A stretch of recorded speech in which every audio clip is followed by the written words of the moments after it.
what we are first going to go over is seat depth. Okay? So I put these up here so you can see them too, because as we turn the page, you won't have the picture, and I'm a visual person. If I can see it, it's good. Seat depth is basically you're looking at the back of the chair, okay, to the end of the sling. You will see variations in how you measure people, okay? Oftentimes you're not measuring them in the wheelchair because they don't have the wheelchair, okay? And it gets, the parts of it gets in your way. Oftentimes you will put them on a mat, okay, or a plinth. You need them on a hard surface. You don't do this on a hospital bed or something like that because the cushion brings them down or the mattress brings them down, okay? For this first measurement, your book states, and this is going to be a great picture here, but the book states you put them in supine in a 90-90 position. So you put them in supine and you put them up on a chair or a stool, hips at 90, knees at 90, okay? And I'm measuring with just a tape measure, okay, from the most posterior aspect of my bum tissue, okay, to the back of my knee. But I do it in a straight line. I'm not curving around my tissue, okay, or my soft tissue. You just do it in a straight line and you're eyeballing where you're at. Make sense? Mm-hmm. If your person cannot get into supine though, guys, okay, you can do the exact same thing in sitting. And I'm going to show it to you kind of makeshift here so that you guys can see. So I have them sitting, get them in 90, probably put them in a back chair, and I measure them from the most posterior aspect here to the back of my knee. Make sense? Now, with that being said, okay, what you are then going to do, again, I'm a simple math person, right? Take my tape measure. Let's say it measured 30 inches. Nice and even for me, right? I then minus 2 inches. And on the sheet, you put that measurement down. So I minus 30 inches from 2 inches from the 30 inches, so it's 28 inches, and it will say seat depth and have a space, and you put 28 inches. The manufacturer will know that you already subtracted it because that's standard measurement. Do you understand? Okay? I will tell you this, some ordering forms, and what it will do is just be a form, and it will say seat depth. It'll say back height. It'll say hanger angle, blah, blah, blah. And it'll just have spaces, okay? They will tell you the unit of measurement they want you to use. Most of the time it is in inches, but I have seen it in centimeters as well. Go by what they tell you. If you just say, hey, I'm in America, I'm using inches, so I don't know the metric system, and they're measuring by centimeters, they're not gonna make that adjustment for you. Okay, and then you screwed the whole thing up, and a $5,000 wheelchair is completely inappropriate now. And who has to eat it? Your company.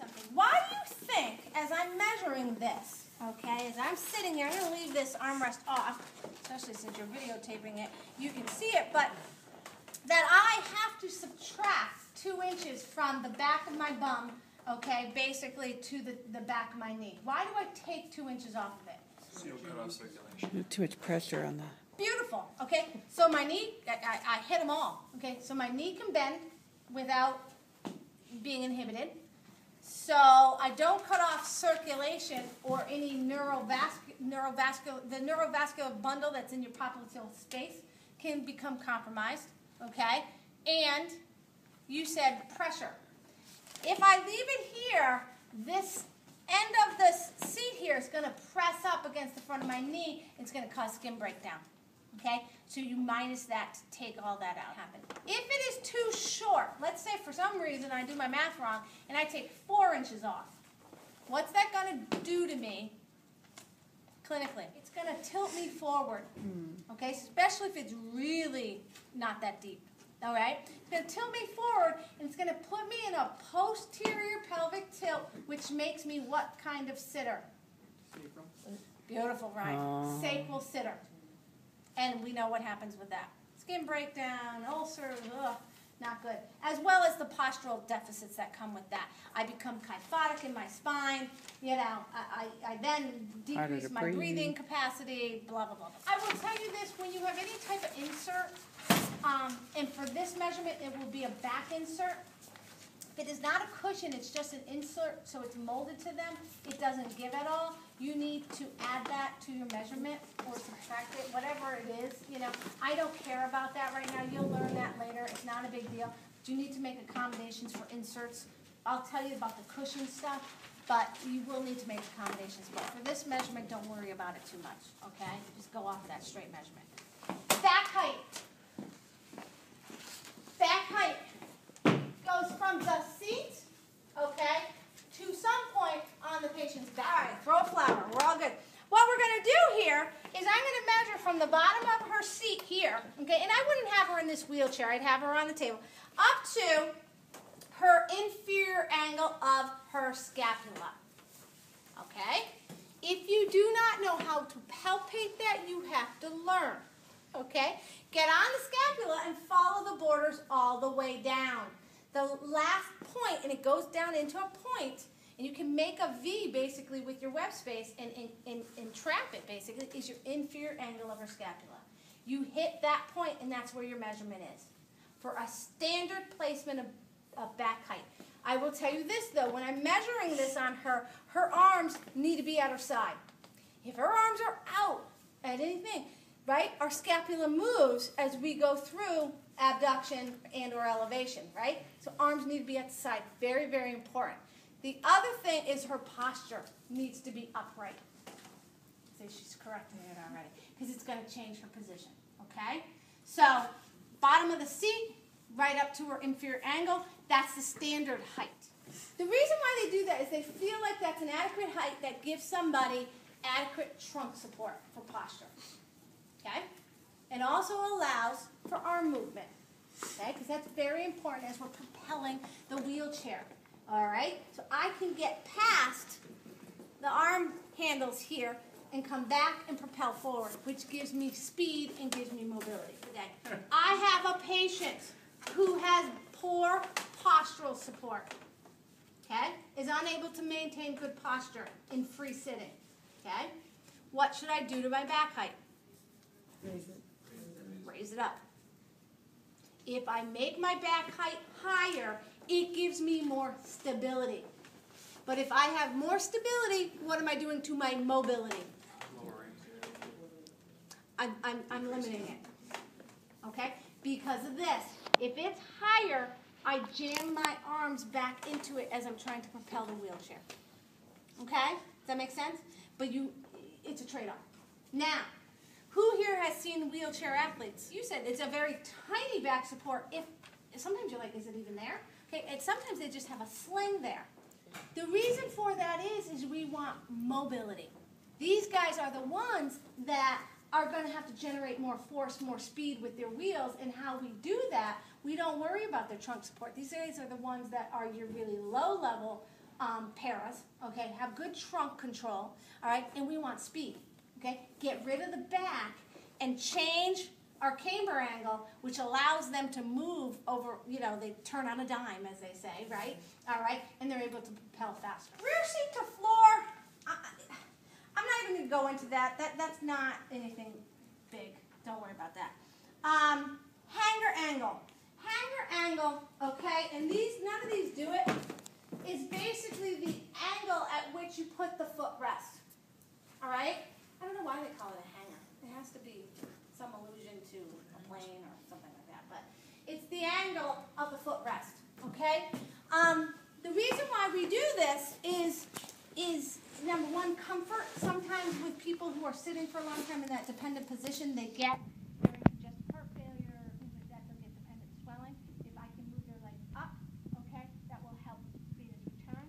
If I have fractured my femur, I'm in a long leg cast, I can't bend my knee, I move the hanger angle, I make it all the way up, okay? If I have a tighter or a smaller hanger angle, okay, and it's fixed, it allows me to turn, okay, in a smaller radius. Just makes sense. If it's further out here, I'm going to bump into things. Does that make sense? Okay? Most of the time, you fix it for your patient. If the patient needs to be adaptable, it will have kind of spring-loaded things that you can move it up and down on. That's all. The one thing you have to know, okay, is that you have to have rest plate, this, be at least 2 inches to clear the floor. So that's why you will rarely ever see the foot plates at perpendicular to the ground, because they don't have that foot clearance. And it's not really the foot clearance, it's if something's on the ground, they run and then they tip. Okay? That's a big thing. All right. How you measure, okay, how you measure leg or leg rest kind of height here is you measure them with their, and it's right here, all right? You measure them with their shoes on, all right? And you'll measure from the sole of their shoe right to the top of their knee, back of their knee. Okay? And then they'll make adjustments based on the angle. Good? All right. Seat width, another big one. Seat width, all right? Again, we measure it sitting, usually. Actually, most references say sitting or supine.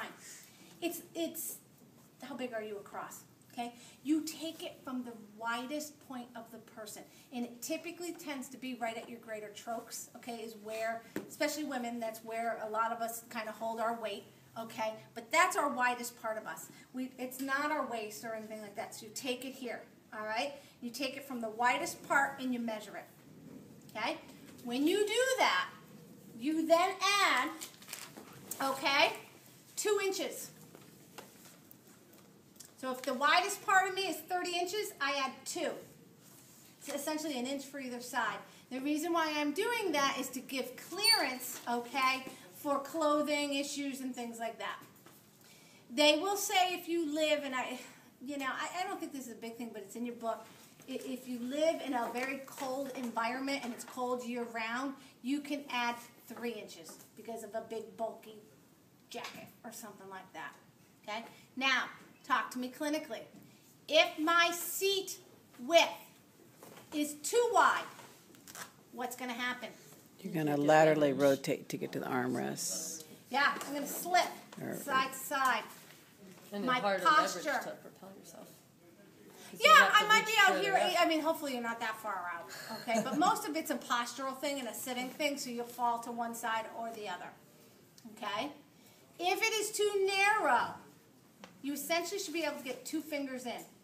If it is too narrow, what's going to happen? Skin breakdown. Skin breakdown. It's going to be uncomfortable, skin breakdown. So again, those people that gain a lot of weight sometimes have to go up a wheelchair just because, unfortunately, of weight gain and things like that, which can happen from being sedentary. Okay? Wheel camber angle, I alluded to this. Most wheels on standard wheelchairs, and this is not really an issue with any, we don't do this on our measurements, they're perpendicular. They're straight vertical, okay? But as you have said with wheelchair athletes, you'll see that they're angled in. Okay, so the top is angled in with the bottom. Anybody who's big with cars, I've said this with all 3 groups. I had a student that was huge into cars. He said, I do that with my cars. He had sports cars, and he angled the wheels in at the top, and it makes your turning radius less. So he could spin around and just turn on a dime, as they say. Same thing with these guys. It enhances your turning ability. Okay, I will say for a standard wheelchair, you don't change that. Okay. The front seat to floor is really we're again measuring that foot rest thing, so I'm going to bypass that. This is the last big thing that we need to know is our armrest height. Okay, this is big, I think.